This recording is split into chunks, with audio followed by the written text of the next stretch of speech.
Hello students. तो आज ही class हम पढ़ेंगे गाउस लॉ। आज हम एक नया टॉपिक लेकर आए हैं, गाउस लॉ और उसके एप्लीकेशन। तो देखिए, आज ही क्लास हम स्टार्ट करते हैं। तो आज हम पढ़ेंगे टुडेज टारगेट में पहला टॉपिक रहेगा हमारा गाउस थ्योरम। गाउस थ्योरम क्या होती है, क्या क्या उसके एप्लीकेशंस है। और सेकंड होगा उसके एप्लीकेशंस कि कौन कौन से उसके एप्लीकेशंस है, कि गाउस थ्योरम की हेल्प से हम किस किस के लिए हम इलेक्ट्रिक फील्ड कैलकुलेट कर सकते हैं। तो देखिए, आज ही क्लास हम स्टार्ट करते हैं। फर्स्ट टॉपिक हमारा गाउस थ्योरम। क्या होती है Gauss theorem? It state that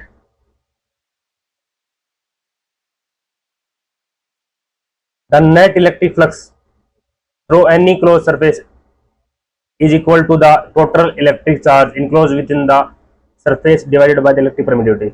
इसका मतलब क्या हुआ? जैसे ये कोई सरफेस है, क्या ये कोई सरफेस है, इसके यहाँ सेंटर पर एक चार्ज रखा है। सेंटर पर रखा है चार्ज। मान लिया हमने प्लस क्यू चार्ज रखा है सेंटर पर। कितना रखा है? प्लस क्यू चार्ज रखा है। ठीक है। अब ये प्लस क्यू चार्ज रखा है तो इस इलेक्ट्रिक लाइंस कैसे पास होंगी? रेडियली आउटवर्ड होंगी। इस रेडियली आउटवर्ड होंगी, ऐसे इधर भी रेडियली आउटवर्ड होंगी, इधर भी रेडियली आउटवर्ड होंगी, इधर भी रेडियली आउटवर्ड होगी। इस सरफेस के सेंटर पे कोई चार्ज रखा है प्लस क्यू, उससे इलेक्ट्रिक लाइंस कैसे आउटवर्ड होंगी? रेडियली आउटवर्ड होंगी।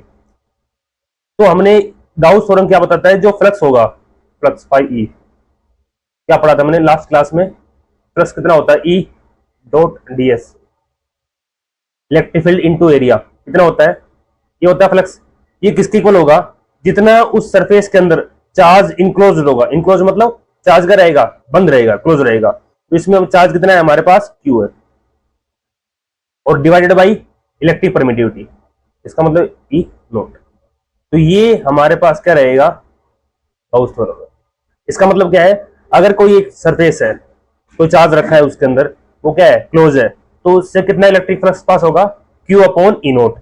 अब इसी को अगर आगे समझे तो जैसे इस सरफेस पर हमने इलेक्ट्रिक फील्ड कहा जा रहा है, आउटवर्ड जा रहा है। यहाँ पर एक सरफेस मान लिया हमने, इसकी डायरेक्शन क्या होगी? आउटवर्ड होगी। इस पर इसका एरिया कितना मान लिया हमने? डीएस।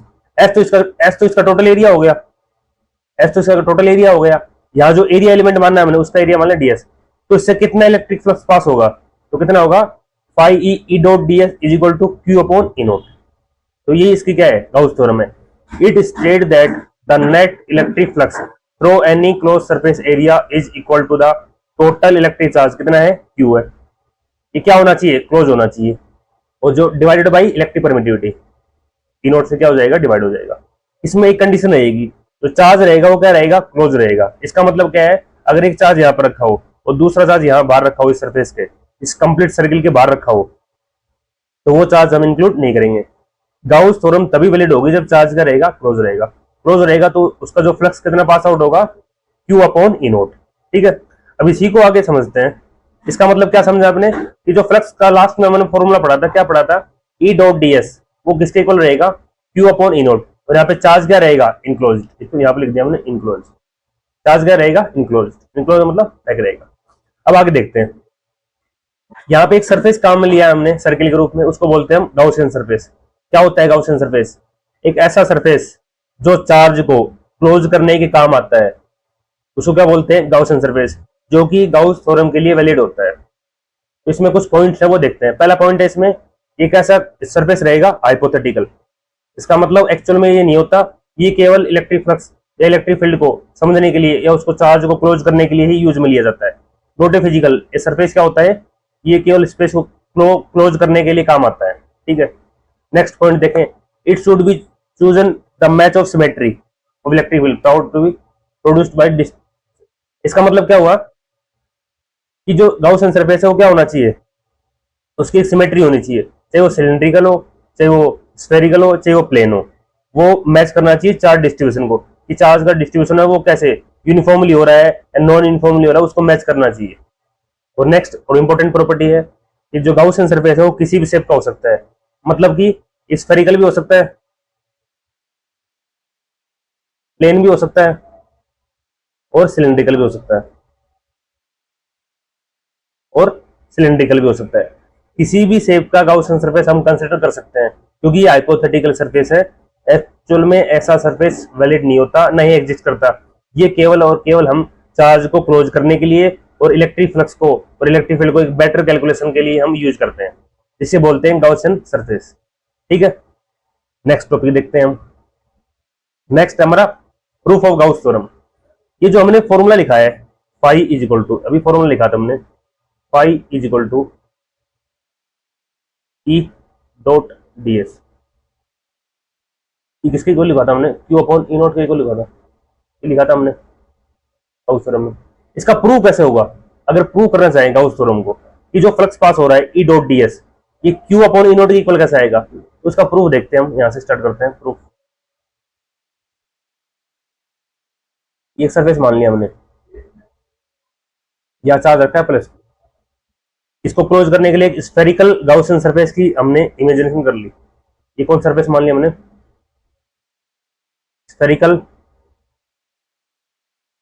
Gaussian surface. कौन सा मान लिया हमने, स्फेरिकल गाउसियन सरफेस, जो कि हमने कंसिडर कर लिया है इस चार्ज को क्लोज करने के लिए। ठीक है, अब इसी सरफेस पर यहां पर हमने एरिया एलिमेंट मान लिया। अब बताया था मैंने लास्ट क्लास में कि जब एरिया वेक्टर होगा, जब यहां पर क्लोज सरफेस है, ये स्क्वायर माना है हमने, ये क्या है, क्लोज है, तो जब क्लोज सरफेस होगा तो उसमें इलेक्ट्रिक जो एरिया वेक्टर होगा उसकी एक डायरेक्शन होगी, वो कहाँ होगी, परपेंडिकुलर आउटवर्ड, तो उसकी डायरेक्शन कहाँ होगी, आउटवर्ड। इसको बोल दिया हमने एंटर। ये जो एरिया माना है इसको बोल दिया हमने डीएस वेक्टर, एरिया वेक्टर बोल दिया हमने डीएस वेक्टर, क्या बोल दिया इसको, डीएस वेक्टर बोल दिया हमने, डीएस वेक्टर। अब यहां से जो स्फेरिकल सरफेस मानना है, इसकी जो रेडियस माननी है वो कितनी मान ली मैंने, कितनी मान ली मैंने, कैपिटल आर, कैपिटल आर बोल दी मैंने रेडियस। जो स्फेरिकल गाउसियन सरफेस हमने कंसीडर किया है उसकी रेडियस मैंने बोल दी कैपिटल आर है। ठीक है, अब ये प्लस चार्ज है, इस इलेक्ट्रिक फील्ड भी कहाँ होगा, रेडियली आउटवर्ड होगा, इसका मतलब इधर भी जाएगा इलेक्ट्रिक फील्ड, इधर भी जाएगा, इधर भी होगा और इधर भी होगा। वैसे इधर भी होगा, डायरेक्ट इलेक्ट्रिक फील्ड कहाँ होगा, इधर भी होगा।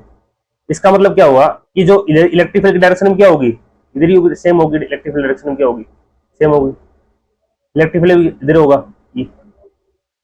वो तो क्या है, रेडियली आउटवर्ड है, हर पॉइंट पे क्या होगा, उसकी परपेंडिकुलर डायरेक्शन आउटवर्ड होगी। तो यहाँ पर देखो इलेक्ट्रिक फील्ड और डीएस क्या एरिया वेक्टर, दोनों डायरेक्शन क्या है, सेम माननी है हमने, क्योंकि सेम हमें पता है पॉजिटिव चार्ज से इलेक्ट्रिक फील्ड कहाँ होगा, रेडियली आउटवर्ड।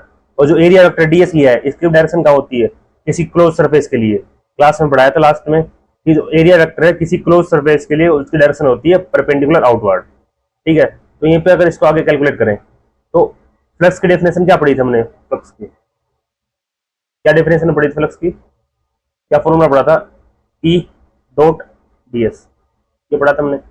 अब जैसे डॉट प्रोडक्ट है इसको क्या लिख सकते हैं हम, एलएचएस से देखते हैं, फ्रॉम एलएचएस डॉट प्रोडक्ट है, इसको कैसे लिख सकते हैं हम, डॉट प्रोडक्ट होगा तो एंगल कितना आएगा, cos थीटा, ये डॉट डीएस cos थीटा। ठीक है, cos थीटा लिख दिया हमने, ये इंटीग्रेशन हो रहा है क्लोज सरफेस के लिए। अब ई तो क्या है, हर पॉइंट पे क्या है, सेम है, क्योंकि प्लस चार्ज है तो इलेक्ट्रिक फील्ड क्या होगा, रेडियली आउटवर्ड होगा। ये तो कहाँ जाएगा, एच डी बाहर जाएगा, क्योंकि इसके बीच में एंगल कितना होगा, दोनों पैरेलल है, एंगल कितना होगा 0 डिग्री, और cos 0 की वैल्यू कितनी हो जाएगी 1, ई डी एस आ जाएगा हमारे पास। cos 0 की वैल्यू कितनी है, cos 0 की वैल्यू कितनी हो जाएगी 1, पता है हमें। अब इलेक्ट्रिक फील्ड कितना है, देखो ये पॉइंट चार्ज है, चार्ज क्यों रखा है, इससे आर डिस्टेंस पर, यहाँ पर इलेक्ट्रिक फील्ड कितना होगा, पढ़ाया था लास्ट क्लास में, किसी पॉइंट चार्ज के लिए इलेक्ट्रिक फील्ड कितना होता है, के क्यू बाई आर स्क्वायर, तो के क्यू बाई आर स्क्वायर आ गया इलेक्ट्रिक फील्ड। ठीक, यहाँ पे कितना आ गया, डीएस आ गया।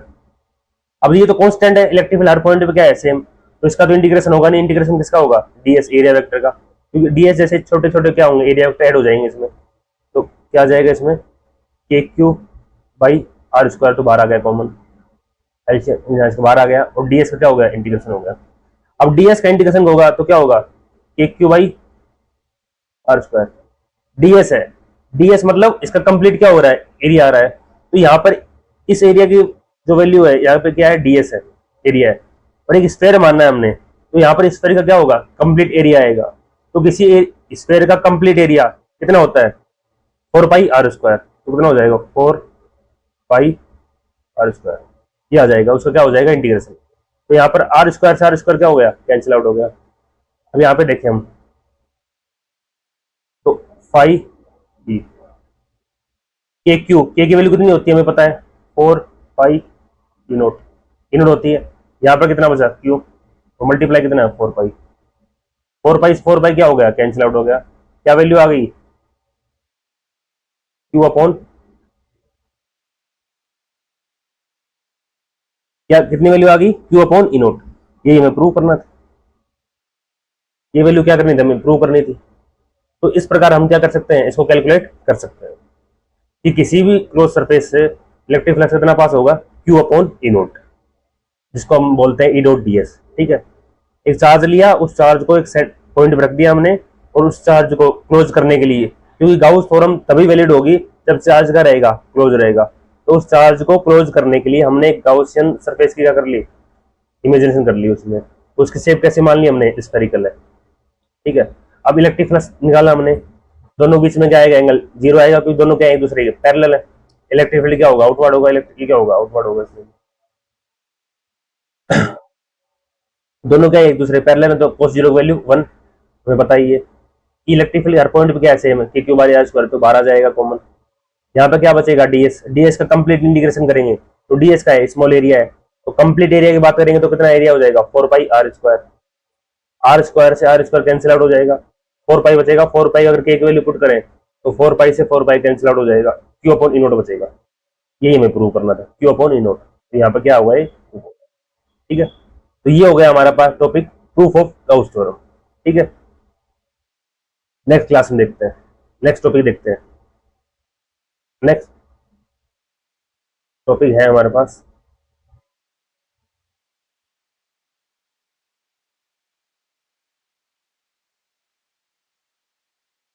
एप्लीकेशंस। अभी अपने स्टार्टिंग में क्या बोल रहा था अभी, कि जो गाउस के 3 एप्लीकेशंस पढ़ेंगे हमें। तो फर्स्ट एप्लीकेशन उसका, electric field due to infinitely long uniformly charged wire. तो देखिए हम इसका फर्स्ट डेरिवेशन स्टार्ट करते हैं। ये हमने एक वायर मान लिया, हमने क्या मान लिया, एक वायर मान लिया, उस पर चार्ज कितना है, प्लस, कितना चार्ज इस पर, प्लस चार्ज है। ये वायर है, इस पर क्या है, प्लस चार्ज है। ठीक है, इस चार्ज की वजह से, इस लीनियर चार्ज की वजह से, वायर की वजह से किसी पॉइंट पर इलेक्ट्रिक फील्ड कैलकुलेट करना है। मान लिया हमने वो पॉइंट यहाँ है, इस पॉइंट पर हमें इलेक्ट्रिक फील्ड कैलकुलेट करना है। तो देखो अभी गाउस थ्योरम में हमें पढ़ा था कि चार्ज क्या होना चाहिए, क्लोज होना चाहिए। तो ये लीनियर वायर है, वायर है, वैसे तो इसकी लेंथ कितनी है, इनफाइनाइट है, तो इनफाइनाइट को तो हम क्लोज कर नहीं सकते, तो उसका एक छोटा सा पार्ट मान लिया हमने, और इस पार्ट की जो लेंथ कितनी बोल दी मैंने, स्मॉल एल बोल दी मैंने। ठीक है, तो इस वायर को क्लोज करने के लिए हमने एक सिलेंडर की क्या कर देते हैं, इमेजिनेशन कर लेते हैं हम। एक सिलेंड्रिकल गाउसियन सरफेस क्या कर लेते हैं, इमेजिनेशन कैलकुलेट कर लेते हैं कि इस चार्ज को क्लोज करने के लिए एक सिलेंड्रिकल गाउसियन सरफेस की कल्पना कर ली हमने, मतलब उसको कंसिडर कर लिया हमने। इससे क्या हो गया, अब इसकी जो रेडियस होगी, रेडियस कितनी मान ली हमने, कैपिटल आर बोल दी मैंने इसकी रेडियस, रेडियस कितनी बोल दी मैंने, कैपिटल आर बोल दी मैंने इसकी रेडियस। ठीक है, कैपिटल आर बोल दी। अब यहां पर इसकी बात करें,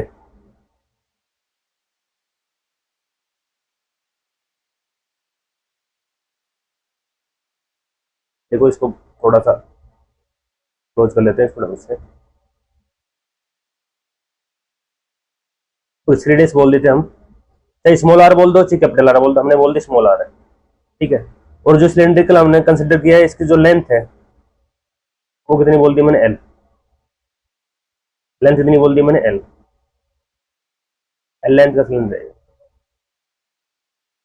एल लेंथ का क्या है, सिलेंडर है। ठीक है, ये ऐसे रखा है, और इसके ऊपर चार्ज है, वो चार्ज कितना बोल दिया मैंने, क्यू चार्ज डिस्ट्रीब्यूटेड है, इसकी लेंथ कितनी बोल दी मैंने, स्मॉल एल है, और इस सिलेंडर की जो रेडियस है वो कितनी बोल दी, स्मॉल आर। अब इस पॉइंट पर कैलकुलेट करना है, किसी भी पॉइंट पर कर सकते हैं, वो तो बात एक ही आएगी, उसमें कोई डिफरेंस नहीं आएगा। हमने बोल दिया कि इसको इस पॉइंट पर हमें कैलकुलेट करना है, ये रेडियस कितनी आर, तो ये भी कितनी होगी, वैल्यू आर होगी। ठीक है, अब यहां से हमें इलेक्ट्रिक फील्ड कैलकुलेट करना है। तो देखो प्लस चार्ज है, इसके 3 सरफेस हो गए, किसी भी सिलेंड्रिकल सरफेस के 3 पथ होते हैं, 3 सरफेस होते हैं। ये जो टॉप पार्ट कौन सा होगा इसका, ये वाला हो गया, इसको बोल दिया मैंने सरफेस 1। एक उसका कर्व पाथ, इसको बोल दिया मैंने सेकंड, और एक होता है उसका बॉटम पार्ट, इसको बोल दिया मैंने सरफेस नंबर थर्ड। तीन सरफेस बोल दिए मैंने। अब यहाँ पर हम इन तीनों सरफेस की जो शेप है वो क्या है, डिफरेंट डिफरेंट है, तो इन पर हम एरिया वेक्टर कंसिडर करते हैं और उनका फिर एरिया कैलकुलेट करेंगे और बाकी सबको क्या कर देंगे, एड ऑन कर देंगे कि इस टोटल सिलेंड्रिकल से कितना इलेक्ट्रिक फ्लक्स पास हो रहा है, उससे हम इलेक्ट्रिक फील्ड की वैल्यू कैलकुलेट कर लेंगे। ठीक है, अब यहाँ पे जो फर्स्ट सरफेस है यहाँ पर मैंने एरिया वेक्टर बोल दिया मैंने। अब देखो इसकी डायरेक्शन क्या होगी, आउटवर्ड, परपेंडिकुलर आउटवर्ड। आउटवर्ड कौन सी मान ली मैंने, ये वाली डायरेक्शन बोल दी मैंने इसकी। ये कौन सा बोल दिया मैंने, पहला सरफेस, इसको बोल दिया मैंने DS1। ठीक है, तो इस सरफेस को मान लिया मैंने S1। ठीक है, इस सरफेस को जो कर्व्ड सरफेस है, घुमावदार, इसको बोल दिया मैंने S2। अभी बोल दिया यहाँ पर एक एरिया वेक्टर बोल दिया मैंने, इसकी डायरेक्शन क्या होगी, परपेंडिकुलर आउटवर्ड होगी, इस डायरेक्शन क्या होगी, आउटवर्ड होगी, इसको बोल दिया मैंने DS2। नीचे वाला सरफेस को बोला मैंने, यहाँ पर भी एक एरिया वेक्टर बोल दिया मैंने, इसकी डायरेक्शन परपेंडिकुलर आउटवर्ड डाउनवर्ड होगी, इसकी DS डायरेक्शन होगी, इसको बोल दिया मैंने सरफेस S3। ठीक है, ये वैल्यू होगी हमारे पास। अब एक बार इसको डायग्राम को समझते हैं दोबारा। एक चार्ज रखा है L लंबाई का चार्ज वायर रखा है जिस पर Q चार्ज रखा हुआ है, इससे R डिस्टेंस पर हमने R रेडियस को मानते हुए एक गाउसियन सरफेस की क्या कर दी, इमेजिनेशन कर लिया हमने। उस चार्ज को क्लोज करने के लिए, लीनियर वायर को क्लोज करने के लिए हमने एक सिलेंड्रिकल गाउसियन सरफेस की क्या कर ली, इमेजिनेशन कर लिया हमने। यहां पर लिख देते हैं cylindrical Gaussian surface, cylindrical Gaussian surface.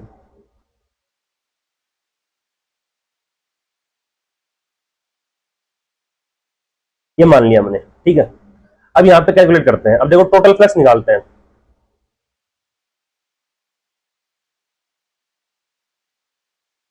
Consider a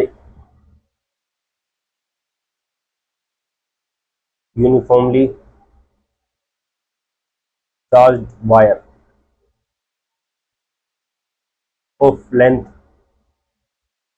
L and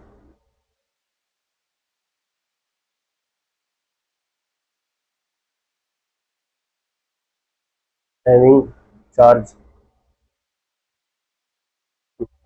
Q charge रखा हुआ है, यूनिफॉर्मली डिस्ट्रीब्यूटेड इसको। अब इससे टोटल इलेक्ट्रिक फ्लक्स पास होगा वो हम कैलकुलेट करते हैं। तो देखिए जो इलेक्ट्रिक फील्ड है वो तो क्या होगा, चार्ज रखा है, तो इलेक्ट्रिक फील्ड तो कैसे पास होगा, अगर चार्ज रखें कहाँ होता है, रेडी आउटवर्ड होगा, इससे कैसे चार्ज होगा, इस ऐसे होगा, इलेक्ट्रिक फील्ड ऐसे होगा, और इस साइड में भी ऐसे इलेक्ट्रिक फील्ड पास होगा। लेकिन क्या होगा वो, ये जो सरफेस है, ये जो कर्व्ड सरफेस है, क्या होगा, परपेंडिकुलर आउटवर्ड होगा। क्योंकि इलेक्ट्रिक फील्ड है, यहाँ पे पॉजिटिव चार्ज रखा है, तो पॉजिटिव चार्ज से इलेक्ट्रिक फील्ड क्या होता है, आउटवर्ड होता है, रेडियल आउटवर्ड होता है, तो इससे क्या होगा, आउटवर्ड होगा। डायरेक्शन कैसे होगी, आउटवर्ड होगी। तो ये किसकी डायरेक्शन होगी हमारे पास, इलेक्ट्रिक फील्ड, इसी डायरेक्शन होगी इलेक्ट्रिक फील्ड की। ठीक है, अब आगे बात करें, हम इसको कैलकुलेट करें तो ये कैलकुलेट कैसे होगा, फ्लक्स निकालते हैं हमें। देखो इलेक्ट्रिक फील्ड ई है, इलेक्ट्रिक फील्ड इधर है, इस कर्व्ड सर्कल क्या है, परपेंडिकुलर है। और अगर S1 की DS1 की बात करें तो DS1 कहाँ जा रहा है, तो पार्ट के ऊपर है, तो इनकी वैल्यू कितनी, तो ये डायग्राम कुछ ऐसे बनेगा, ये ई हो जाएगा, और DS1 कहाँ जा रहा है, ऊपर जा रहा है। कितना एंगल होगा इनके बीच का, 90 डिग्री। तो इलेक्ट्रिक फील्ड ई है, वो दोनों किसके परपेंडिकुलर होंगे, DS1 के। ठीक है, अब सेकंड सरफेस की बात करें तो सेकंड सरफेस की बात करें तो सेकंड सरफेस में हम क्या देखते हैं, इलेक्ट्रिक फील्ड क्या है, ये भी क्या है, कर्व्ड सरफेस के रेडियल परपेंडिकुलर आउटवर्ड है, और DS भी क्या है, ये भी आउटवर्ड है, दोनों क्या। अब देखो ये दोनों क्या है, पैरेलल है, ये भी इधर है, ये भी इधर, दोनों क्या है, पैरेलल है। पैरेलल है तो एंगल कितना हो जाएगा, 0 डिग्री, DS पैरेलल हो जाएंगे। अब अगर थर्ड सरफेस की बात करें तो ये क्या है, इसकी डायरेक्शन क्या है, DS की डाउनवर्ड है, और इलेक्ट्रिक फील्ड क्या है, इधर है, हमें पता है, अभी बताया था हमने कि कर्व्ड सरफेस क्या है, परपेंडिकुलर है, तो यहाँ पर भी एंगल कितना हो गया, 90 डिग्री हो गया। इसमें भी इलेक्ट्रिक फील्ड कहाँ हो जाएगा, 90 डिग्री, तो DS 90 डिग्री हो गया।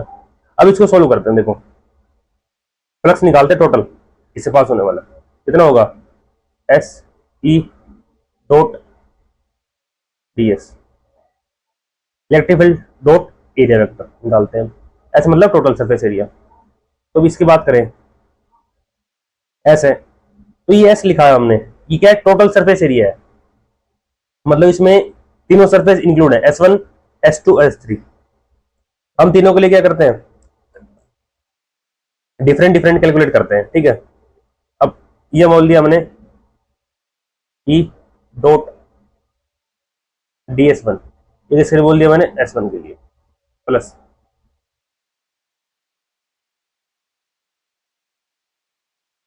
चलो नेक्स्ट पेज से करते हैं, यहाँ पर भी स्पेस नहीं है, नेक्स्ट पेज से करते हैं कंटिन्यू इसको,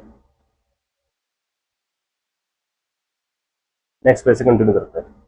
यहाँ पर देखते हैं प्लस कितने में पास होगा, तीन सरफेस में होगा, तो इसको तीन सरफेस में डिवाइड कर लेते हैं। पहला बोल दिया S1 के लिए, तो ई डॉट DS1, प्लस दूसरा कौन सा होगा, S2 के लिए, ई डॉट DS2, थर्ड बोल दिया मैंने S3 E dot DS3,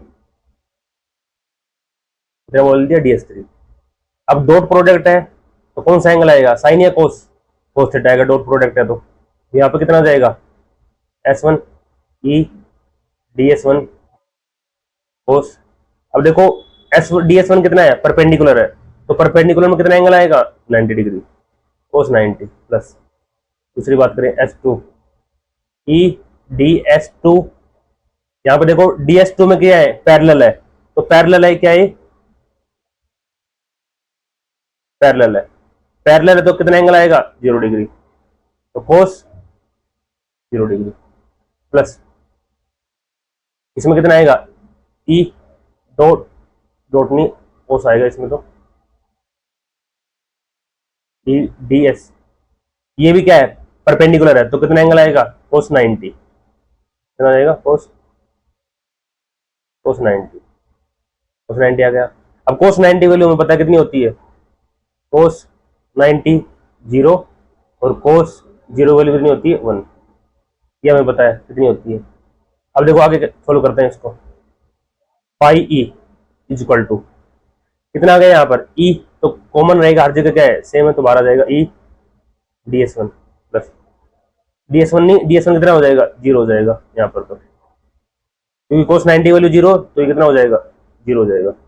DS2 को 0 वैल्यू कितनी है, 1 है, तो यहाँ पे कितना आ जाएगा, 1, ई क्या है, कॉमन है, बाहर आ जाएगा, सेम हर जगह, तो DS2 प्लस कोस 90 है यहाँ पर, तो कोस 90 की वैल्यू 0, तो यहाँ टोटल कितना हो जाएगा, 0। तो फ्लक्स कितना आ गया हमारे पास, E dot DS, E dot DS।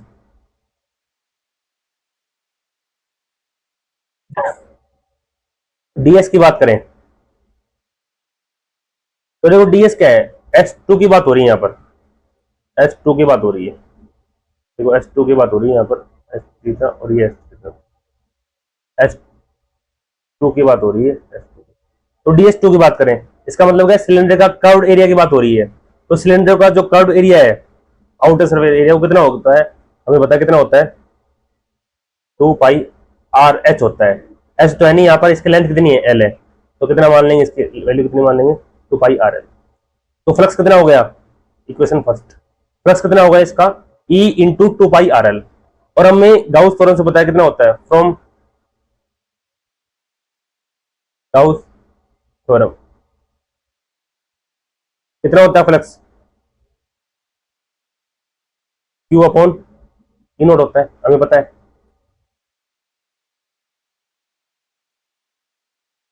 अब यहाँ पे देखो Q, लाइक चार्ज डिस्ट्रीब्यूशन वाला टॉपिक पढ़ाया था, उसमें पढ़ाया था हमने कि जब एक लीनियर वायर की बात होगी तो उसकी चार्ज डेंसिटी कितनी होगी, चार्ज डेंसिटी कितनी होगी उसकी, लैम्बडा होगी, कितनी होगी, लैम्बडा। तो इस यहाँ पर ये वायर है, इसकी चार्ज डेंसिटी कितनी हो जाएगी, लैम्बडा। क्यू चार्ज रखा है, L लेंथ है, तो उसकी चार्ज डेंसिटी कितनी होगी, लैम्बडा। तो यहाँ पर बात करें क्यू कितना होता है, क्यू की वैल्यू कितनी होती है, जैसे वैल्यू कितनी होती है हमारे पास, बात करें इसको सोल्व करने के लिए, लैम्बडा होता है charge per unit length, Q by L होती है, तो यहाँ से Q कितना हो जाएगा, लैम्बडा L वैल्यू हो जाएगी। तो इसकी अगर वैल्यू पुट करना चाहें तो कितनी वैल्यू पुट करेंगे इसकी, वैल्यू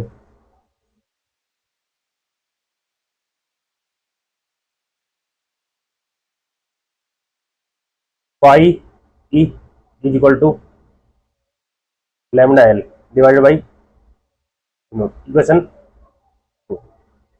फ्रॉम इक्वेशन 1 एंड 2 कितनी वैल्यू हो जाएगी इसकी? देखो दोनों फ्लक्स इक्वल है तो वैल्यू पुट करेंगे इनकी, तो ई मल्टीप्लाई में 2 pi R L is equal to lambda L upon E naught हो जाएगा। एल से एल क्या हो जाएगा? Cancel out. तो ई की वैल्यू कितनी आ जाएगी? Lambda upon 2 pi epsilon naught R. ये वैल्यू आ गई हमारे पास इलेक्ट्रिक फील्ड की। तो इलेक्ट्रिक फील्ड कितना होता है? Lambda upon 2 pi epsilon naught R. और लैम्डा क्या है यहाँ पर? Charge density. कितनी है? Charge density. यहाँ पर लिख देते हैं इसको, यहाँ पर कितनी है? Charge density. चार्ज डेंसिटी, ठीक है। यहाँ पर क्या है? चार्ज डेंसिटी है। अब इसको वेक्टर फॉर्म में लिखें तो वेक्टर फॉर्म में कैसे लिखेंगे? E is equal to lambda upon 2 pi E naught R. अभी ये वैल्यू किसकी डायरेक्शन में है? इलेक्ट्रिक फील्ड इधर सेकंड सरफेस के लिए आया है, तो इसकी डायरेक्शन क्या है? आर की डायरेक्शन में है, तो इसको क्या लिख सकते हैं? R cap. ये इसकी वेक्टर फॉर्म हो गई, ठीक है। यहाँ पे इसकी क्या होगी? वेक्टर फॉर्म होगी। तो यहाँ से हम कैलकुलेट कर सकते हैं। अब यहाँ से अगर इसका ग्राफ ड्रॉ करें तो ग्राफ कैसा आएगा? कुछ ऐसा ग्राफ आएगा आर के साथ में। आर क्या है? इनवर्सली प्रोपोर्शनल है, तो ये क्या है? इलेक्ट्रिक फील्ड हो गया। ये क्या हो गया? आर होगा। तो जैसे इलेक्ट्रिक फील्ड आर क्या होगा, हम इलेक्ट्रिक फील्ड क्या होगा ज्यादा, तो ग्राफ कैसा आएगा? ऐसा ग्राफ आ जाएगा। ग्राफ कैसा आएगा? कुछ ऐसा ग्राफ आएगा। इनवर्सली का ग्राफ कैसा था? ये ऐसा ग्राफ आ जाएगा। आर पे डिपेंड कर रहा है। तो लैम्डा क्या है? यहाँ पर चार्ज डेंसिटी है। इस प्रकार इसका जो फाइनल आंसर कितना आया? Lambda upon 2 pi epsilon naught R. इसकी एक दूसरी फॉर्म भी होती है। अगर इसी इक्वेशन को हम 2 से ऊपर नीचे मल्टीप्लाई कर दें तो नीचे क्या, ऊपर कितना बन जाएगा? 2 लैम्डा, और नीचे कितना बन जाएगा? 4 पाई ई नोट। तो 1 अपॉन 4 पाई ई नोट के ले सकते हैं हम के। तो इसकी एक दूसरा फॉर्मेट और लिखता है 2 ए लैम्डा अपॉन आर। ये फॉर्मूला भी इसका इसी का ही आता है। अगर इस इक्वेशन को lambda upon 2 pi E naught R को 2 से ऊपर नीचे मल्टीप्लाई कर दें तो ऊपर कितना हो जाएगा? 2 लैम्डा, और नीचे कितना हो जाएगा? 4 पाई ई नोट। और 1 अपॉन 4 पाई ई नोट को क्या लिखते हैं हम के। तो इस प्रकार हमारा डेरिवेशन कंप्लीट होता है, ठीक है। तो किसी लीनियर चार्ज वायर के लिए जो यूनिफॉर्मली डिस्ट्रीब्यूटेड है चार्ज, उसकी वजह से कितना इलेक्ट्रिक फील्ड होगा हमारे पास? E is equal to lambda upon 2 pi epsilon naught R, ठीक है। नेक्स्ट डेरिवेशन की बात करते हैं। नेक्स्ट कौन सा है? Electric field due to infinitely long uniformly charge plane sheet. अब देखते हैं इसमें, हमने एक शीट मान ली, हमने प्लेन शीट, एक प्लेन शीट की बात करते हैं हम। ये हमने प्लेन शीट मान ली।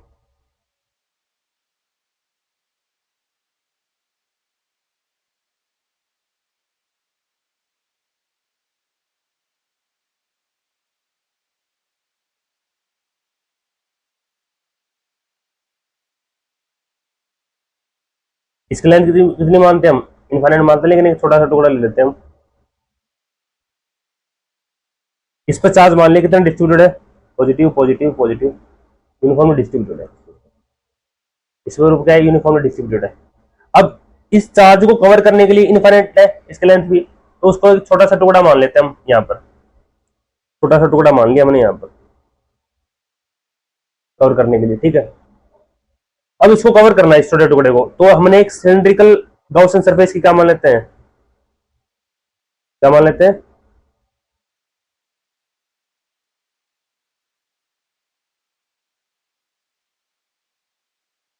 ये तो इसको कवर करने के लिए सिलेंड्रिकल गॉसियन सरफेस मान लिया हमने, जो इस पार्ट को क्या करेगा? कवर करेगा। ये हमने सिलेंड्रिकल गॉसियन सरफेस मान लिया इस पार्ट को कवर करने के लिए, सिलेंड्रिकल सरफेस मान लिया, ठीक है। इसकी जो लेंथ मानी यहाँ से यहाँ तक की, इस पॉइंट को कैलकुलेट करना है, इस लेंथ बोल दी मैंने आर। तो ये भी आर होगी, तो ये भी क्या होगी? कंप्लीट आर होगी। ये भी कितनी होगी? आर होगी। तो इसकी टोटल लेंथ कितनी हो जाएगी? 2r। इसका मतलब क्या है कि 2r लेंथ का क्या मानना है हमने? सिलेंड्रिकल गॉसियन सरफेस मान लिया हमने, ठीक है। इसकी भी वो सेम बात होगी। इसके ये सरफेस बोल दिया मैंने S1, जो एक पार्ट है इसका मैंने बोल दिया S1 बोल दिया। ये जो कर्व्ड पार्ट है इसका, इसको बोल दिया मैंने S2, और जो इसका बॉटम पार्ट होगा इसको बोल दिया मैंने S3। देखो लास्ट वाला जो हमने फर्स्ट डेरिवेशन पढ़ा था, उसमें जो सिलेंड्रिकल था, जो सिलेंड्रिकल शेप का जो था, उसमें क्या रखा था, वो वर्टिकल रखा था। इसमें जो सिलेंडर है वो क्या है, हॉरिजॉन्टली रखा हुआ है। इसका मतलब इसमें तीन सरफेस होंगे, S1, S2 और S3। S1 कौन सा है, टॉप पार्ट। S2 कौन सा है, जो घुमावदार पार्ट होता है सिलेंडर का, कर्व्ड पार्ट। और S3 कौन सा है, जो बॉटम पार्ट होता है। अब देखो इसमें भी चार्ज क्या होंगे, यूनिफॉर्मली डिस्ट्रीब्यूटेड होंगे। यहाँ पर भी सेम केस होंगे। इसमें टोटल फ्लक्स कितना पास होगा वो हम कैलकुलेट करने के लिए इसके तीन सरफेस मान लेते हैं। तो यहाँ पर एक एरिया वेक्टर मान लिया मैंने। एरिया वेक्टर डायरेक्शन का होगी, परपेंडिकुलर आउटवर्ड होगी, तो बोल दिया DS1। ठीक है, यहाँ पर एक सरफेस एरिया मान लिया मैंने, नहीं मान लिया मैंने, यहाँ मान लिया मैंने। डायरेक्शन का होगी, परपेंडिकुलर आउटवर्ड होगी, तो बोल दिया मैंने DS2। और यहाँ पर सिर्फ एरिया वेक्टर मान लिया मैंने, थर्ड बोल दिया मैंने, इसको बोल दिया मैंने, इसकी डायरेक्शन होगी परपेंडिकुलर आउटवर्ड, इसकी डायरेक्शन बोल दी DS3, तीन होगी। अब यहाँ पे कितना चार्ज डिस्ट्रीब्यूटेड है मैंने बोल दिया उसको, चार्ज कितना है, 2। अब ये प्लेन शीट है, तो चार्ज डिस्ट्रीब्यूशन वाले टॉपिक में बताया था, जब प्लेन शीट की बात होगी, 2 डायमेंशन की बात होगी, तो चार्ज डेंसिटी आती है जिसको बोलते हैं हम सरफेस चार्ज डेंसिटी। तो यहाँ पर इसकी सरफेस चार्ज डेंसिटी कितनी आएगी, इसको बोलेंगे सिग्मा। कितना बोलेंगे, सिग्मा। ठीक है, सिग्मा चार्ज डेंसिटी हो गई। अब इसकी बात करते हैं आगे। अब इससे कितना फ्लक्स पास होगा वो हम कैलकुलेट करना है। तो इसमें देखो सेम वही कॉन्सेप्ट होगा, चार्ज डेंसिटी कितनी है, सिग्मा है, चार्ज डिस्ट्रीब्यूटेड कितना है, क्यू है।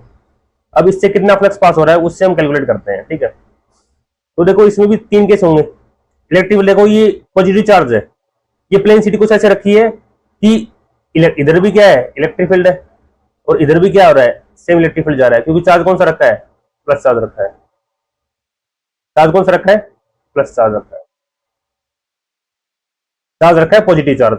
तो इसके सामने फ्रंट में और इसके बैक में दोनों तरफ इलेक्ट्रिक फील्ड क्या होगा, आउटवर्ड होगा सरफेस के। ये तो पड़ा है, पॉजिटिव चार्ज से इलेक्ट्रिक फील्ड क्या होगा, आउटवर्ड होगा। तो एक सीट इस हिसाब से रखी है कि उसके फ्रंट और बैक में इलेक्ट्रिक फील्ड क्या होगा, उसका आउटवर्ड होगा। तो इसके सामने इलेक्ट्रिक फील्ड कैसे होगा, ये इलेक्ट्रिक फील्ड ऐसे होगा, इधर भी इलेक्ट्रिक फील्ड क्या होगा, ऐसे आउटवर्ड होगा। ठीक है, अब बात करते हैं इलेक्ट्रिक फील्ड की। तो देखो ई,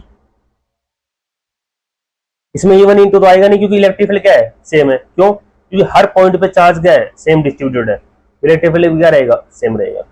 अब देखो फर्स्ट सरफेस की बात करें तो DS1, S1 क्या है, S1 भी इधर है, इलेक्ट्रिक फील्ड इधर है, तो इलेक्ट्रिक फील्ड भी इधर है और S1 भी क्या है, इधर है, तो दोनों बीच में क्या हो गया, पैरेलल हो गए। तो कितना एंगल हो गया, 0 डिग्री। तो DS1 क्या हो गया, एक दूसरे के पैरेलल होंगे।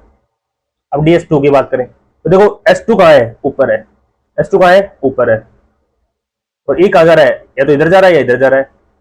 तो कितना एंगल हो गया, 90 हो गया। E किसका क्या होगा, परपेंडिकुलर होगा, E perpendicular to, sorry perpendicular आएगा इसमें, परपेंडिकुलर टू DS2।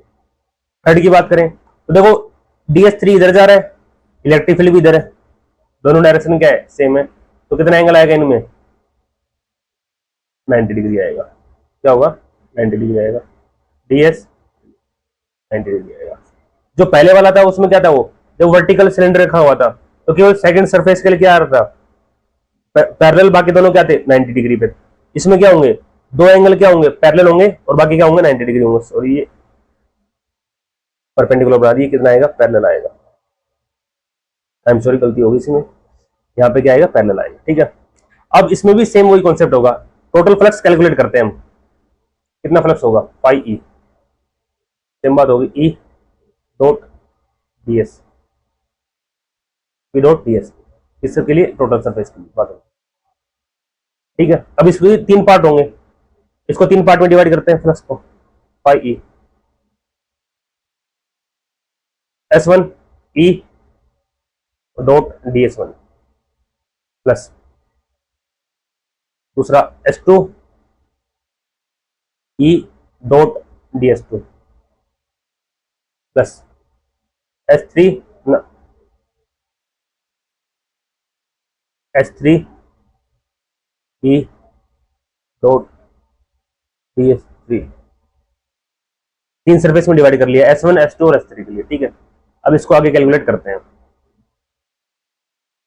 फ्लक्स। अब बात करें फर्स्ट सरफेस की, तो फर्स्ट सरफेस देखो क्या है, DS1 के लिए पैरेलल है, तो पैरेलल होंगे तो एंगल कितना आएगा, cos 0, तो E DS1 cos 0 degree, S1 की बात हो रही है, प्लस दूसरी बात करें E DS2 cos 90 डिग्री आएगा। यहाँ पे कौन सरफेस की बात हो रही है, S2 की बात हो रही है। देखो cos 90 है, थर्ड के लिए क्या है, पैरेलल है, तो थर्ड के लिए वापस कितना आ जाएगा, cos 0 के लिए आ जाएगा, E DS3 cos 0, S3 की बात हो गई है, ठीक है। अब अभी बताया था cos 0 वैल्यू कितनी होती है 1, और cos 90 वैल्यू 0, अभी बताया था मैंने। अब इसको पुट करते हैं, वैल्यू पुट करते हैं, तो क्या आ जाएगा, फ्लक्स पाई ई, कितना आ जाएगा, ई डी एस वन, ये तो क्या है दोनों में कॉमन है तो बाहर आ जाएगा, ई डी एस वन प्लस दूसरा क्या है, ई सेम है तो ई भी क्या जाएगा, बाहर आ जाएगा, ये तो क्या हो जाएगा, S1 की बात हो रही है, दूसरा कितना हो जाएगा, cos 90 का तो 0 डिग्री, इसके इलेक्ट्रिक फील्ड बाहर आ जाएगा, बाकी सब क्या हो जाएगा, ई डी एस थ्री, ठीक है, इसके लिए ठीक है, प्लस फाइव ई। अब यहाँ पे देखते हैं जो सिलेंडर का टॉप एरिया है S1, वो बॉटम एरिया इक्वल होता है, किसी भी सिलेंडर में, आइडेंटिकल सिलेंडर में उसका जो टॉप एरिया है वो उसके बॉटम एरिया क्या होता है, इक्वल होता है। तो यहाँ पे DS1 इसको बोल दिया मैंने S E, इसका टोटल इंटीग्रेशन बोल दिया मैंने S1 बोल दिया मैंने, प्लस इसका टोटल एरिया बोल दिया मैंने S3, और जो S1 वो किस इक्वल होता है, S3 के, मतलब किसी भी सिलेंडर का टॉप एरिया किसके बराबर इक्वल मान लिया मैंने, उसके बॉटम एरिया के। तो यहाँ पे फ्लक्स कितना हो गया, पाई ई, ई S1 कितना हो गया, ई ब्रैकेट में S प्लस ई ब्रैकेट में S, कितना हो गया, 2E S होगा, इक्वेशन 1।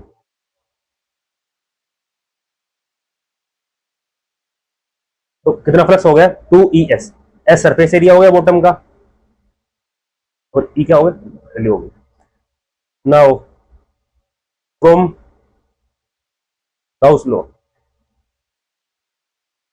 गाउस क्या पढ़ते हैं हम, फ्लक्स कितना होता है, Q अपॉन ई नोट होता है हमें, Q अपॉन ई नोट। अब यहां पर बात करें Q अपॉन ई नोट की, जब प्लेन सीट की बात हो रही है तो सरफेस चार्ज डेंसिटी होगी, कितनी होती है, सरफेस चार्ज डेंसिटी सिग्मा कितनी होती है, चार्ज अपॉन एरिया, एरिया कितना मान लिया इसका मैंने, एस, ये तो माना है अपना एरिया, चार्ज अपॉन एरिया तो होती है, तो इसका मैंने एरिया बोल दिया मैंने एस, जो भी फ्लक्स पास हो रहा है उसका मैंने एरिया एस कंसिडर किया है मैंने, तो उसका एरिया मैंने बोल दिया एस, सरफेस चार्ज डेंसिटी का एरिया बोल दिया मैंने एस। जैसे ये S1 S3 थे तो इन दोनों को एक मान लिया मैंने एस, एस के इक्वल लिख दिया मैंने, ठीक है, कितना बोल दिया एस। अब आगे इसको कैलकुलेट करें, देखो क्या कैलकुलेशन होगी, फ्लक्स इसकी वैल्यू पुट करें, क्यू कितना हो जाएगा, क्यू की वैल्यू कितनी आएगी यहाँ से, सिग्मा एस, यहाँ से क्यू की वैल्यू कितनी हो जाएगी, सिग्मा एस, ठीक है। तो ये वैल्यू पुट करते हैं सिग्मा एस इक्वेशन में, तो कितनी वैल्यू आएगी, sigma S divide by kilo, equation from equation 1 and 1 and 2 से देखते हैं। अभी हमने कि चार्ज क्या होता है, surface charge density into area, तो अगर वैल्यू पुट करें तो क्या वैल्यू हो जाएगी इसकी, ई, ई नहीं है 2ES है, 2ES equal to sigma S upon E naught. अब यहाँ से देखो एस से एस क्या हो गया, कैंसिल आउट हो गया, ये 2 इधर डिवाइड में चला गया, तो कितनी वैल्यू होगी इसकी, E is equal to sigma upon 2E naught, ये वैल्यू आ गई हमारे पास इसकी इलेक्ट्रिक फील्ड की। किसी वैल्यू कितनी होगी एक प्लेन शीट के लिए electric field sigma upon 2 note.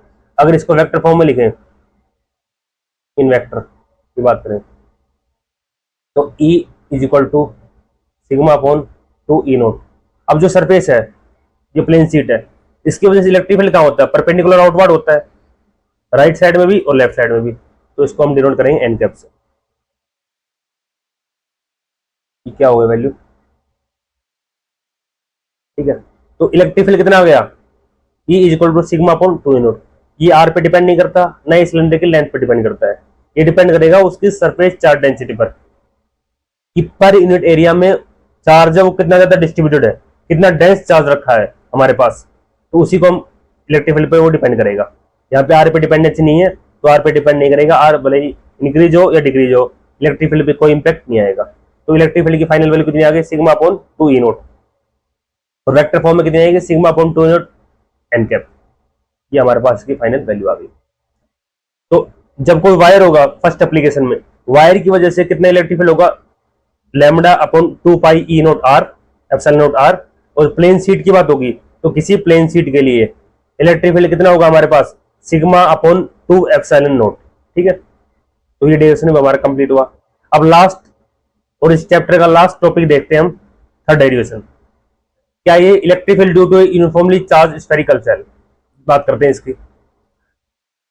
जैसे सेल मान लिया हमने, इसकी रेडियस कितनी है, कैपिटल आर है, कितनी रेडियस बोल दी मैंने, कैपिटल आर है, इसका सेंटर पॉइंट है। स्फेरिकल सेल बोल दिया मैंने, स्फेरिकल सेल रखा हुआ है, सेल मतलब खाली है, अंदर से खोखला है, अंदर से क्या है, ओलो है, खाली है, मतलब अंदर कुछ भी नहीं, खाली है।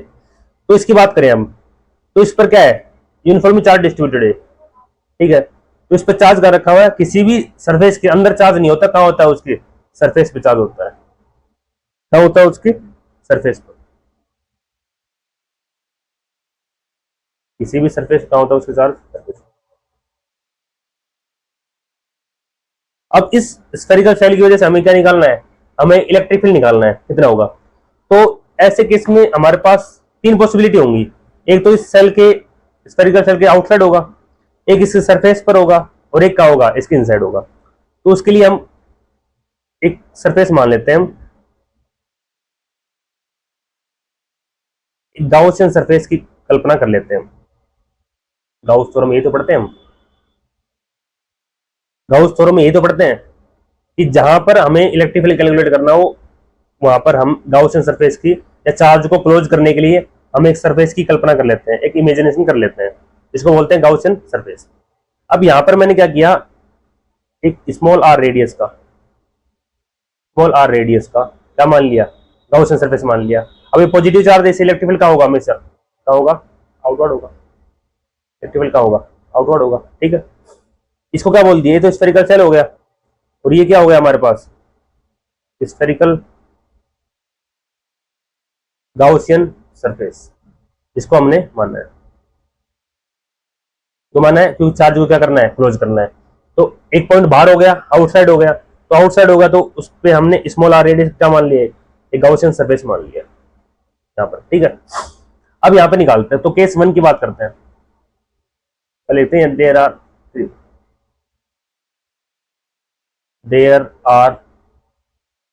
Three possibilities. यहां पर हमारे पास कितनी पॉसिबिलिटी होंगी,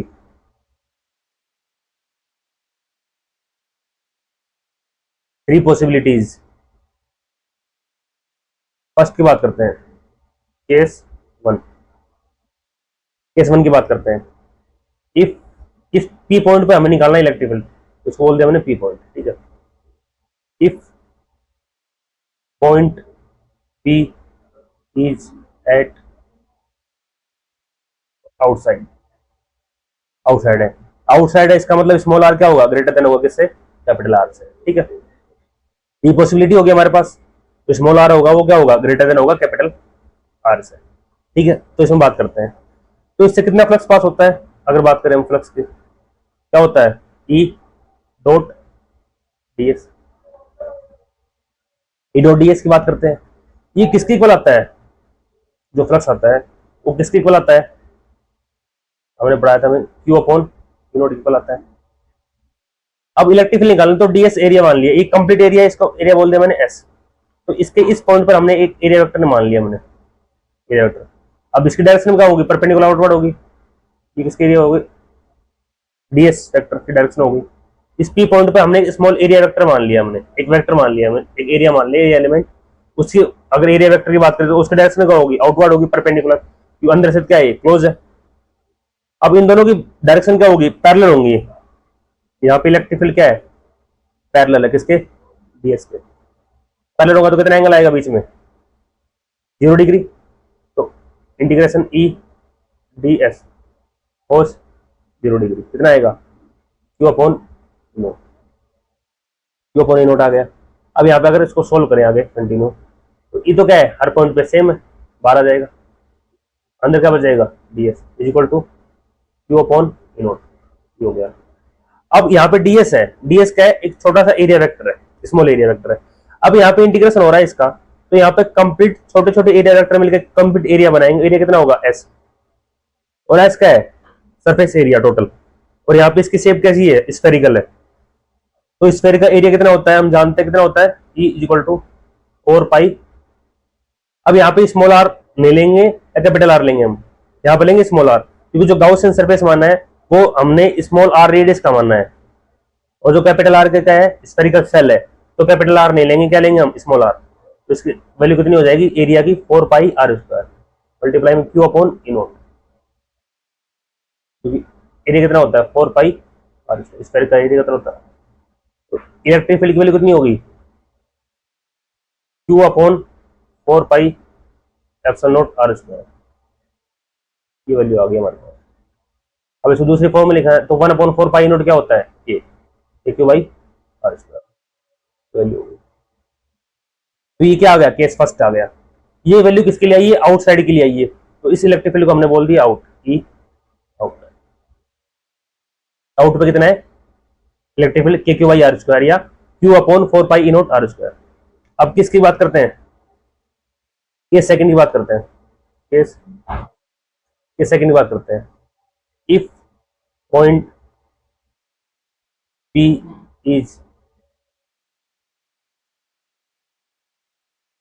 is at surface, होगा पॉइंट सरफेस पे होगा, सरफेस होगा तो इसका मतलब क्या है, स्मॉल आर किसके इक्वल है, कैपिटल आर के इक्वल है। तो यहाँ पर देखो केस सेकंड में इलेक्ट्रिक फील्ड कितना आया था, के क्यू बाई आर स्क्वायर, यहाँ पर स्मॉल आर की जगह क्या जाएगा, कैपिटल आर जाएगा, सेम वैल्यू आ जाएगी। तो क्यू अपॉन 4 पाई बिनोट कैपिटल आर स्क्वायर, ये वैल्यू आ गई इलेक्ट्रिक फील्ड की। अब इसमें डायरेक्ट पुट कर सकते हैं, E इक्वल टू के Q by capital R square. ये कहाँ पे है, सरफेस पे है, तो उसका नाम दे दिया मैंने ई एस, मतलब सरफेस पे, ठीक है। अब किसकी बात करें, केस थर्ड की बात करें, केस थर्ड की बात करें, तो केस थर्ड की बात करेंगे तो यहाँ पर पॉइंट क्या होगा, इनसाइड होगा, पॉइंट क्या होगा, इनसाइड होगा। If point P is inside the cell, shell क्या इनसाइड है, तो आर क्या होगा, लेस देन होगा कैपिटल आर से, ठीक है। आर क्या होगा, लेस देन होगा कैपिटल आर से। अब आगे सोल्व करते हैं इसको, लेस देन होगा तो देखो सेम फ्लक्स आएगा, pi E is equal to E dot D S equal to Q upon E naught. अब यहाँ पे जो चार्ज बताया था क्यू, ये क्या होता है, इनक्लोज होता है, क्या होता है, ये इनक्लोज होता है, इनक्लोज होता है। अब यहाँ पे देखो ये सेल है, कितनी रेडियस है इसकी, कैपिटल आर है। अब यहाँ पे चार्ज डिस्ट्रीब्यूटेड था सरफेस पर। अब यहाँ पॉइंट का माना है, इनसाइड मानना है हमने, हमारा पॉइंट हमने इनसाइड मानना है। तो इनसाइड मानना है तो यहाँ कोई पॉइंट मान लिया हमने, यहाँ पर कैलकुलेट करना है। तो यहाँ पर अगर बात करें तो क्या हो जाएगा, ये वाली हो जाएगी, ये वाली वैल्यू कितनी हो जाएगी, स्मॉल आर हो जाएगी, क्या हो जाएगी, स्मॉल आर हो जाएगी। अब देखो जो गाउसियन सरफेस हमने माना है उसकी साइज क्या है, कम है, स्मॉल आर क्या है, लेस देन है, और जो चार्ज का है डिस्ट्रीब्यूटेड बाहर है। इसका मतलब इस केस में चार्ज क्या नहीं हुआ, क्लोज नहीं हुआ, चार्ज क्या नहीं हुआ, क्लोज नहीं हुआ। तो जब चार्ज क्लोज नहीं होगा तो यहाँ पर इनक्लोज चार्ज कितना है, टू इनक्लोज कितना है, 0 है।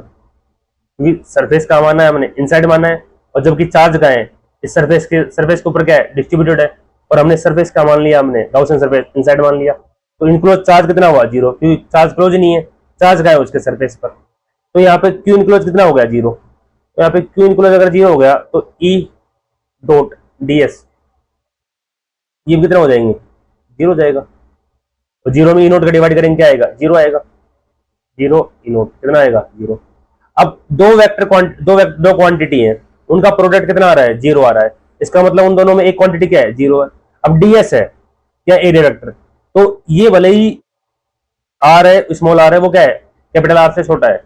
इसका मतलब जो गाउसियन सरफेस हमने माना है वो चाहे कितना भी छोटा हो, लेकिन उसका एरिया है वो कुछ तो एरिया होगा, भले ही कितना भी छोटा होगा, लेकिन क्या होगा, एटलीस्ट कुछ एरिया तो होगा उसके पास। तो इसका जो एरिया है डीएस, ये तो जीरो हो नहीं सकता। तो क्या जीरो होगा, इलेक्ट्रिक फील्ड क्या होगा, जीरो। इसका मतलब क्या हुआ कि जो उसके अंदर इलेक्ट्रिक फील्ड होगा वो कितना होगा, जीरो। तो आउटसाइड कितना होता है, के क्यू बाई आर स्क्वायर, और सरफेस पे कितना होता है, के Q by capital R square, और इनसाइड कितना होता है, जीरो। ये वैल्यू होती है। अब इसका ग्राफ ड्रॉ करें तो ग्राफ कुछ ऐसा आता है, इस तरह। यहां से वैल्यू स्टार्ट होगी, देखो जीरो से यहां तक हमने मान लिया, इसके सरफेस के अंदर बात हो रही है, कैपिटल आर पे। इनसाइड है तो इनसाइड तो कोई वैल्यू नहीं, इसकी इनसाइड कितना है, जीरो है। तो इनसाइड जीरो है, तो इसे ग्राफ ड्रॉ करें तो ग्राफ कैसा है, कुछ या तो ऐसे मिलेगा। इनसाइड कितना है, जीरो है। ये पॉइंट बोल दिया मैंने, R is equal to capital R पे। सरफेस पे कितनी वैल्यू इसकी, K Q by capital R square. तो एक पॉइंट वहां गया हमारे पास, ये वैल्यू आ गई, ये पॉइंट मिल गया हमें। अब जैसे इस पॉइंट से आगे बढ़ा, ये कहां चला गया, आउटसाइड। आउटसाइड कितनी वैल्यू इसकी, K Q by small R square. तो उस पर कैसे डिपेंड कर रहा है, डिपेंड कर रहा है,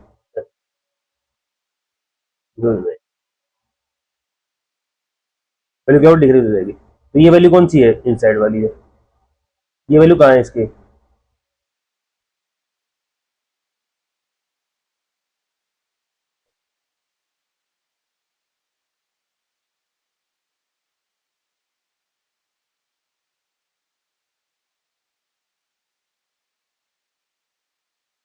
ये इसकी कहाँ है, सरफेस पर है ये, और ये कहाँ है इसके, आउटसाइड। तो ऐसा ग्राफ आएगा ये किसका, इलेक्ट्रिक फील्ड आर और स्मॉल डिस्टेंस आर का। ये ग्राफ आता है हमारे पास, ठीक है। ये ऐसा ग्राफ आता है कुछ। अब इस ग्राफ में देखो क्या क्या वैल्यू कैलकुलेट होती है, हमें पता है क्या होती है। इसका मतलब किस पर डिपेंड कर रहा है, ये वैल्यू किस पर डिपेंड कर रहा है, डिपेंड कर रहा है वैल्यू, ठीक है। तो यहाँ पर इसकी तीन पॉसिबिलिटी हुई स्फेरिकल सेल की। आउटसाइड कितना होगा, K Q by small R square. Surface पे कितना होगा, K Q by capital R square. और इनसाइड कितना होगा, जीरो, ठीक है। तो इस प्रकार आज की क्लास में हमने इस फर्स्ट चैप्टर का सबसे इंपॉर्टेंट टॉपिक पढ़ा है, जिससे चाहे आरबीएसई बोर्ड हो चाहे सीबीएसई बोर्ड हो, कंप्लीट क्वेश्चंस आते हैं। गाउस थ्योरम पढ़ी, उसका प्रूफ पढ़ा, गाउस सरफेस क्यों यूज लिया जाता है उसका रीजन पढ़े हमने, और गाउस के तीनों एप्लीकेशन पढ़े जो कि हमारे पास बुक में दिए हुए हैं। और इस तीनों डेरिवेशन में एक डेरिवेशन हर साल कोई ना कोई एग्जाम में पूछा जाता है हमसे, ठीक है। तो आज की क्लास हमारी यहीं पे एंड होती है। नेक्स्ट क्लास में हम पढ़ेंगे इस चैप्टर से आए हुए जितने भी पीवाईक्यूज है, चाहे कोई सा भी बोर्ड हो, आरबीएसई बोर्ड हो चाहे सीबीएसई बोर्ड क्लासेज हो, सबके पीवाईक्यूज पढ़ेंगे, पीवाईक्यू सोल्व करेंगे, और किस टॉपिक पे कैसे न्यूमेरिकल आते हैं उन सबके बारे में डिस्कस करेंगे नेक्स्ट क्लास में, ठीक है। तो आज हमारा चैप्टर पूरा होता है। अब एक क्लास होगी हमारी क्वेश्चंस की, जिसमें हम केवल क्वेश्चंस प्रैक्टिस करेंगे कि कौन कौन से क्वेश्चंस आते हैं, कौन कौन से क्वेश्चन बोर्ड में पूछे जाते हैं, ठीक है। तो आज की क्लास हमारी यहीं पे एंड होती है, बाकी पढ़ेंगे नेक्स्ट क्लास में। तब तक के लिए थैंक यू।